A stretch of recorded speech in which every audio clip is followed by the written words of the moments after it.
तो जैसा कि लास्ट एपिसोड में हमने देखा था कि जियांग हान और लिन फेंग के दरमियान मुकाबला शुरू हो चुका, मगर लिन फेंग अपने साथ ढेर सारे कल्टीवेटर्स लाया था। उसे लगता है कि उनकी मदद से वो जियांग हान को खत्म कर पाएगा, मगर उसका ये अंदाजा पूरी तरह से गलत साबित हुआ। जियांग हान ने 1 बाय 1 करते हुए उसके सभी साथियों को मार दिया, जिसके चलते लिन फेंग को वहाँ से भागना पड़ा। मगर उसने एक और चालबाजी की, उसने जियांग हान के डिवाइन आर्टिफैक्ट के बारे में जगह जगह पोस्टर लगवा दिए ताकि सभी कल्टीवेटर्स जियांग हान के जान के दुश्मन बन जाए। अब आगे तो इस एपिसोड की शुरुआत में हम लिन फेंग को देख पाते हैं, जो कि किसी शॉपकीपर किंग से मिलने पहुंच गया था। वो उसे ग्रीट करते हुए कहने लगा कि मास्टर किंग, मैं आपसे कुछ इन्फॉर्मेशन हासिल करना चाहता हूँ। मैंने देखा था कि क्या स्टार सी के एक रॉयल मेंबर हमारी सिटी में पहुंच चुकी है, तो मैं बस इतना जानना चाहता हूँ कि उनके यहाँ पर आने का मकसद क्या है। कहीं वो हेवनली बीस्ट कोल्ड्रन को हासिल तो नहीं करना चाहती? अगर वो वाकई उस कोल्ड्रन के पीछे है तो इस काम में मैं उनकी मदद करूंगा। मैं उन्हें बता सकता हूँ कि वो कोल्ड्रन उन्हें किसके पास मिलेगी, लेकिन शॉपकीपर किन तो उसकी एक नहीं सुनता।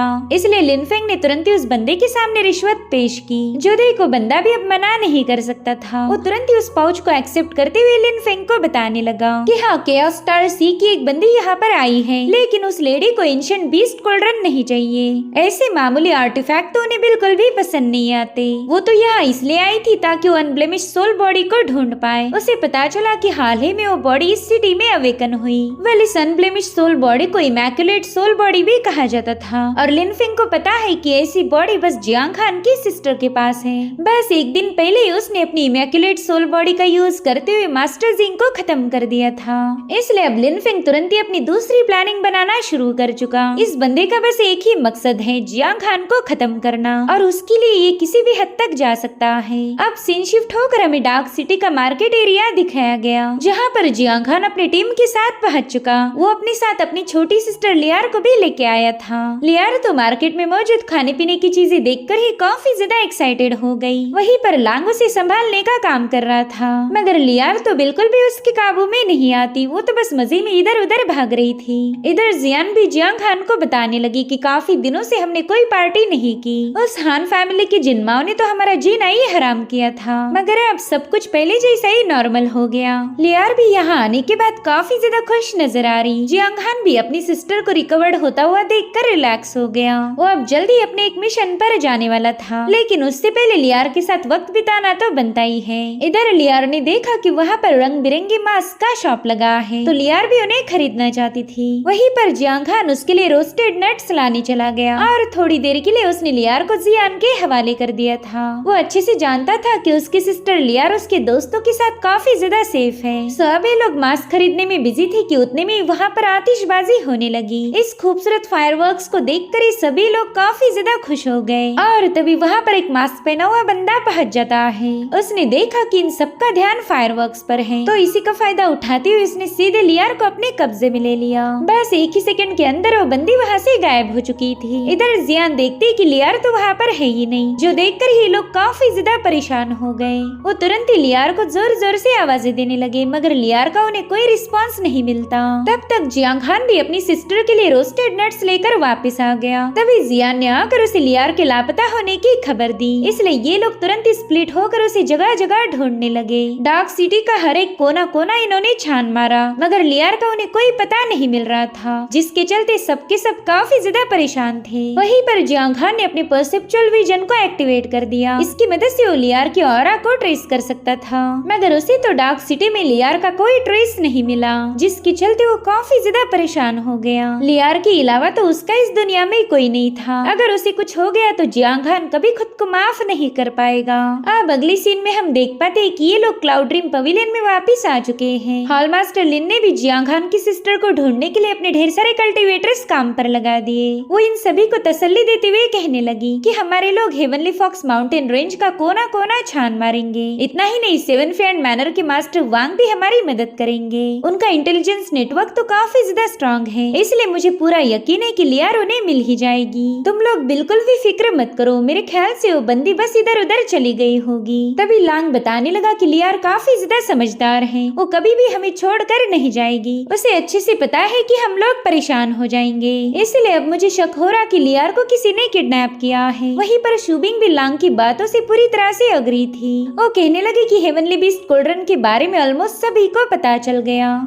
हो सकता है कि उन लोगों को ये बात मालूम हो गई कि कोल्ड्रन तो जियांग खान के पास है और अब वो उस कोल्ड्रन को हासिल करने के लिए लियार का इस्तेमाल कर रहे, ताकि जियांग खान को मजबूर होकर अपना डिवाइन आर्टिफैक्ट उनके हवाले करना पड़ जाए। जिस पर जियांग खान कहने लगा कि अगर वो लोग वाकई कोल्ड्रन को हासिल करना चाहते तो लियार को किडनैप करते, साथ ही उन्होंने अपनी डिमांड्स हमारे सामने रख दी होती। मगर काफी देर होने के बावजूद भी उनका हमें कोई पैगाम नहीं मिला। हो सकता है कि वो लोग मेरे कोल्ड्रन के पीछे ना होकर लियार ही उनका टारगेट है। लियार के पास इमैक्युलेट सोल बॉडी है और ऐसी बॉडी इस दुनिया में सबसे ज्यादा रेयर मानी जाती, तो उसे ही हासिल करने के लिए किसी ने लियार को अपने कब्जे में लिया होगा। वे लिए बस मेरा अंदाजा है, मैं बिल्कुल भी श्योर नहीं। अगर हमें उन लोगों का कोई पैगाम नहीं मिला तो ये बात फिर कंफर्म हो जाएगी कि वो लोग कोल्ड्रन में इंटरेस्टेड नहीं थे, बल्कि उन्हें लियार चाहिए। और उतने में हॉल मास्टर लिन को एक पैगाम मिला, जिसे पढ़ते साथ ही वो थोड़ी सी परेशान हो गई। वहीं पर जियांग खान भी उनसे पूछने लगा कि क्या इसमें लियार की कोई खबर है, तो हॉल मास्टर लिन उसे बताने लगी कि ये पैगाम हमें सेवन फ्रेंड मैनर के मास्टर वांग से आया है। उनका अंदाजा है कि लियार को अजूर पैलेस के लोगों ने किडनैप किया। जो सुनते साथ ही लांग परेशान होते हुए कहने लगा कि अजूर पैलेस क्या स्टार सी कॉन्टिनेंट का सबसे मेजर फैक्शन है, वो लोग भला लियार को किडनैप क्यों करेंगे। जियान भी यही सवाल पूछ रही थी कि उतने में जियांग खान गुस्से में आकर अपनी पावर्स को एक्टिवेट कर चुका। वो कह रहा था कि उनका मकसद तो मैं नहीं जानता, मगर मैं अपनी सिस्टर को उनके चुंगल से छुड़ाने जा रहा हूँ। मैं अभी के अभी क्या स्टार सी के लिए रवाना हो जाऊंगा। मैं बिल्कुल भी समय बर्बाद नहीं करना चाहता। जिस पर लांग कह रहा था मेरे भाई वो लोग काफी ज्यादा खतरनाक है, अगर तुम वहाँ गए तो डेफिनेटली तुम्हें मार देंगे। वहीं पर हॉल मास्टर भी यांजियांग को लेकर काफी ज्यादा परेशान हो गई और उससे कहने लगी कि मैं जानती हूँ तुम अपनी सिस्टर के लिए काफी ज्यादा परेशान हो, मगर क्या star c cloud dream continent से काफी ज्यादा दूर है। वहाँ की सभी कल्टिवेटर्स बहुत ही भयानक पावर्स पजेस करते हैं। इनफैक्ट वहाँ तुम्हें ढेर सारे वॉइड ब्रेकिंग रेल्म वाले जीनियस मिलेंगे, तो तुम उनका मुकाबला कर ही नहीं सकते। और अगर तुमने उन्हें हरा कर तुम अजूर पैलेस पहुंच भी गए तो भी उनके पास अर्थ इमॉर्टल रेल्म वाला पैलेस मास्टर है, तो उसके होते हुए लियार को रेस्क्यू करना इम्पॉसिबल होगा। मेरे ख्याल से हमने एक अच्छी प्लानिंग बनानी चाहिए और इसमें थोड़ा सा वक्त लगेगा। जिस पर जियांग खान कहने लगा कि चाहे वो केओस स्टार सी कॉन्टिनेंट कितना ही ज्यादा भयानक क्यों ना हो, मैं वहाँ जरूर जाऊंगा। लियार ही मेरे लिए सब कुछ है। अगर उसे बचाने की कोशिश में मैं खुद भी मारा गया तो मुझे कोई गम नहीं होगा। एटलीस्ट मैं अपने पेरेंट्स से किए हुए वादे को पूरा करूंगा। वहीं पर जियान और लांग भी उसके साथ जाने के लिए तैयार हो गए, मगर जियांग खान अपने दोस्तों की जान खतरे में नहीं डालना चाहता था। उनसे कहने लगा कि तुम लोग मेरे साथ नहीं आ सकते, अगर वहाँ तुम्हें कुछ हो गया तो फिर इसका जिम्मेदार मैं रहूंगा और मैं ये गिल्ट वाला बोझ नहीं उठा सकता, इसलिए प्लीज यहीं पर रुक के मेरा इंतजार करो। जिस पर जियान इमोशनल होकर बताने लगी कि तुमने लियार को मेरे पास रखा था और मैं ही उसे प्रोटेक्ट करने में फेल हो गई, इसमें मैं भी पूरी तरह से जिम्मेदार हूँ, तो प्लीज मुझे अपने साथ ले चलो। लियार को रेस्क्यू करने से मुझे भी थोड़ा सा सुकून मिल जाएगा। वहीं पर शुबिंग भी जियांग खान को यही समझा रही थी कि लियार हमारे लिए भी फैमिली जैसी है, इसलिए हम भी तुम्हारे साथ आएंगे और वैसे भी स्टार सी में अकेले जाने से खतरा और ज्यादा बढ़ जाएगा। अगर हम सब एक साथ रहे तो कई सारे ओपोनेंट्स को हरा सकते हैं। वहीं पर लांग भी जियांग खान के सामने काफी ज्यादा रिक्वेस्ट करने लगा, तो फाइनली जियांग खान भी ना चाहते हुए उनकी बात मान जाता है। वो कह रहा था कि कल सुबह ही हम क्या स्टार सी के लिए रवाना हो जाएंगे। अब ये लोग अगले ही दिन की प्लानिंग बनाई रहे थे कि तभी वहाँ पर एक बंदा पहुँच गया।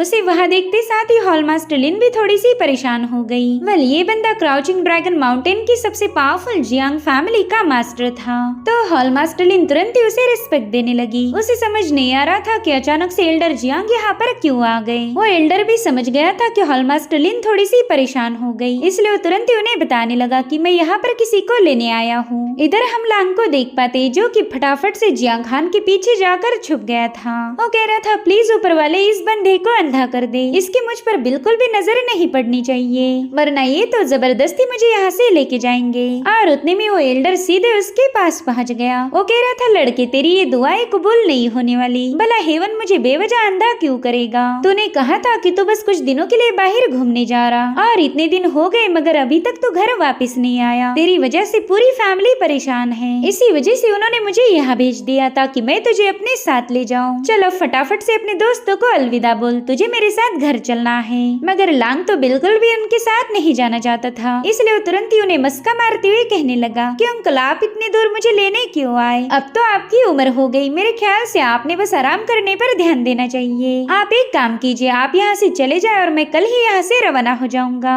जिस पर वो एल्डर गुस्से में कहने लगे कि लड़के तू मुझे उल्लू नहीं बना सकता, मैं जानता हूँ कि मुझे यहाँ से भगाने के बाद तू भी गायब हो जाएगा, इसलिए मैं आज तो तुझे अपने साथ लेके ही जाऊंगा। तेरी वजह से हमारी पूरी फैमिली परेशान है। बस कुछ ही दिनों में शुई के साथ तुम्हारी शादी होगी और तुम हो कि यहाँ पर मजे कर रहे। अगर तुमने शुई के साथ शादी नहीं की तो हमारी फैमिली की इज्जत मिट्टी में मिल जाएगी। जिस पर लांग कहने लगा कि शादी से ज्यादा इम्पोर्टेंट दोस्त होते हैं। मैं अपने दोस्त जियांग खान के साथ जाने वाला हूँ। जब तक उसकी सिस्टर लियार नहीं मिलती मैं वापिस नहीं आऊंगा। और आप भी मेरी एक बात कान खोल कर सुन लीजिए, आप मुझ पर कोई जबरदस्ती नहीं कर सकते। अगर शुई के साथ शादी करनी है तो कोई बात नहीं, मगर उसमें थोड़ा सा वक्त लगेगा, इसलिए अब मैं चाहता हूँ कि आप जल्दी से यहाँ से दफा हो जाएं। मगर उसके अंकल कहाँ ही उसकी सुनने वाले थे। वो कह रहे थे लड़के शादी से ज्यादा इम्पोर्टेंट कुछ भी नहीं। आफ्टर ऑल ये हमारी जियांग फैमिली की इज्जत का सवाल है। अब अगर तुम चुपचाप से मेरी बात मान जाओ तो शायद मैं तुम्हारी पिटाई नहीं करूँगा, वरना काम तो तूने मार खाने वाले किए हैं। जो सुनकर ही बेचारा लांग हार मान लेता है। वो समझ गया कि चाहे वो कितनी ही कोशिश क्यों ना कर ले, उसके अंकल उसकी बात नहीं सुनेंगे। और वैसे भी लांग को सबसे ज्यादा डर मार खाने से लगता है, इसीलिए अब उसे ना चाहते हुए एल्डर की बात माननी पड़ गई। वहीं पर एल्डर जियांग हॉल मास्टर लिन से परमिशन लेने लगे। वो कह रहे थे कि मैं लांग को अपने साथ ले जाना चाहता हूँ। तो मास्टर लिन ने भी उन्हें हैप्पी जर्नी विश किया, जिससे तो बेचारे लांग का दिल टूट जाता है। बस हॉल मास्टर लिन ही उसे बचा सकती थी, लेकिन अब वो भी पीछे हट गई। साथ ही लांग को काफी ज्यादा बुरा लग रहा था कि वो अपने दोस्त की मदद नहीं कर पा रहा, इसलिए वो जियांग खान से माफी मांगते हुए कहने लगा कि मेरे भाई मैं तुम्हारे साथ आना चाहता हूँ, मगर मेरे अंकल धुलाई करने में माहिर हैं, इसलिए मुझे उनकी बात माननी पड़ेगी। तब तक एल्डर जियांग ने वहाँ पर एक टेलीपोर्टेशन एरिया ओपन कर दी थी,